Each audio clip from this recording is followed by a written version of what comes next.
കൂടരഞ്ഞി പെരുമ്പൂളയിൽ കണ്ടത് പുലിയാണെന്ന് ഔദ്യോഗികമായി സ്ഥിരീകരിച്ചു വനം വകുപ്പ്. വീട്ടമ്മയെ കടുവ ഓടിച്ചു പരിക്കേൽപ്പിച്ചു എന്ന പരാതിയിൽ പ്രദേശത്ത് വനം വകുപ്പ് ഉദ്യോഗസ്ഥർ നടത്തിയ പരിശോധനയിൽ കണ്ട കാൽപ്പാടുകളും കാഷ്ടവും പുലിയുടേതാണെന്ന നിഗമനത്തിൽ എത്തിയിരിക്കുകയാണ് വനം വകുപ്പ്.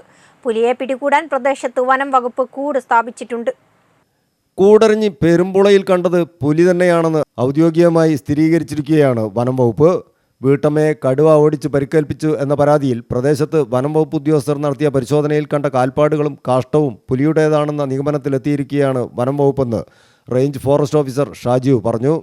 കഴിഞ്ഞ ദിവസം പരിക്കേറ്റ ഗ്രേസിയുടെ വീട്ടിൽ MLA ലിൻഡോ ജോസഫ് സന്ദർശനം നടത്തി.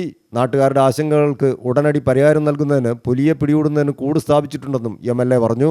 2 ആഴ്ച മുമ്പ് ആടിനെയും നായ്ക്കളെയും പുലി പിടികൂടിയിരുന്നു. അതിനുശേഷം വിവിധ ഭാഗങ്ങളിൽ ക്യാമറകൾ സ്ഥാപിച്ചിരുന്നെങ്കിലും പുലിയുടെ ദൃശ്യങ്ങളൊന്നും തന്നെ കണ്ടെത്താനായിരുന്നില്ല.